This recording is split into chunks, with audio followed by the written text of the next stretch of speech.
Si vous avez suivi les tout derniers épisodes inédits, vous avez pu remarquer qu'un prétendant a beaucoup fait parler de lui sur le tournage, et il s'agit d'Enzo. En effet, il est venu pour la princesse Alix, mais le problème est qu'il n'est pas du tout resté longtemps dans l'aventure. Très rapidement, il s'est très fortement embrouillé avec sa princesse, et le courant ne passait pas du tout entre eux. Il y a quelques jours, Enzo avait décidé de sortir du silence face à l'épisode inédit, et il avait clashé Alix. Il y a plusieurs heures, après l'épisode inédit, Enzo a encore une fois décidé de prendre la parole, et il a parlé du comportement de sa princesse Alix, mais également de Bastos. Enzo a balancé que durant l'aventure, Alix critiquait énormément ses amis les Marseillais.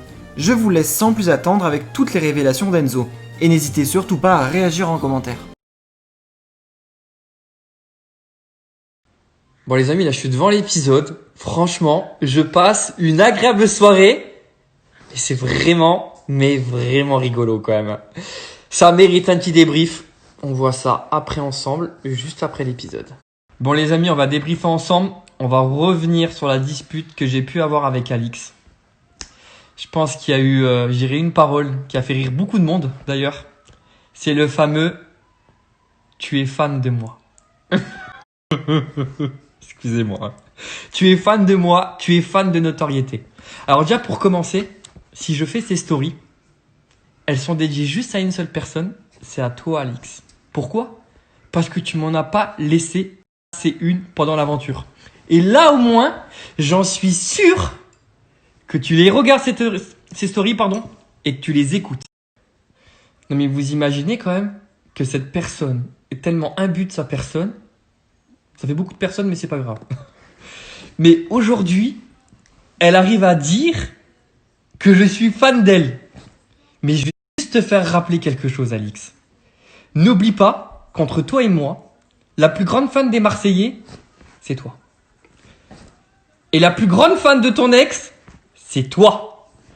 Donc, je parle pas à rien dire. Je mettrai juste une petite photo que tout le monde a dû regarder et tout le monde a dû voir sur le net. Mais je la republie parce que j'aime bien me justifier.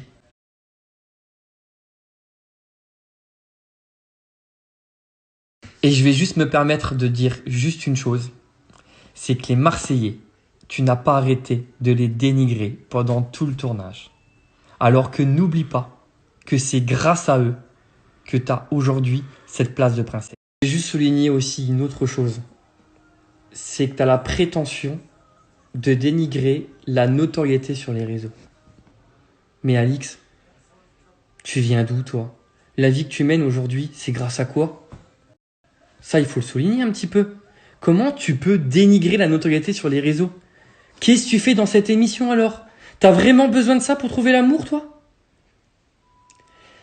Écoute Alix, je pense que tout simplement, c'est pas la raison pour laquelle t'as eu du mal à m'accepter.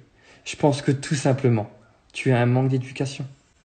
Et je vais te faire une petite confidence, Alix. Parce qu'avec du recul, quand je vois là, les réactions que tu as pu avoir pendant les épisodes, je pense, comme je suis vraiment, mais j'adore les animaux, mais plus particulièrement les chats, je pense que j'aurais eu certainement plus d'affinité avec ton chat qu'avec toi. On va terminer ce petit débrief parce qu'on voit une séquence dans laquelle je dis à Bastos, je vais m'occuper de ton cas. Ne vous inquiétez pas, il n'y avait aucune violence. Mais tout simplement, c'était ce fameux bras de fer. D'ailleurs, on le voyait dans certaines séquences, dans certains teasers, que j'ai gagné contre Bastos. Mais c'est dommage qu'il n'a pas été diffusé. Donc s'il y a des gens qui ont encore ce fameux bras de fer, n'hésitez pas à me l'envoyer, je le reposterai. Mais voilà Bastos, quand tu veux te frotter à plus fort que toi, ben tu perds. Les amis, comme j'aime bien vous faire participer lors de mes débriefs, je veux que vous répondez à ce sondage. Est-ce que vous pensez plus que j'ai participé à 24 heures chrono ou au fantôme de l'amour ? Donc voilà les amis, on va clôturer ce petit débrief. Comme vous avez pu le constater, c'était la fin pour moi ce soir. C'était court mais intense. Mais malgré tout ça, je souhaite à Alix qu'elle trouve ce qu'elle est venue chercher. Et je voulais aussi souligner que j'ai fait aussi de très belles rencontres. Certains princes et princesses, plutôt princes, certains prétendants, certaines prétendantes qui ont le cœur sur la main. Voilà, je vous souhaite beaucoup de bonnes choses pour la suite et on reste connectés.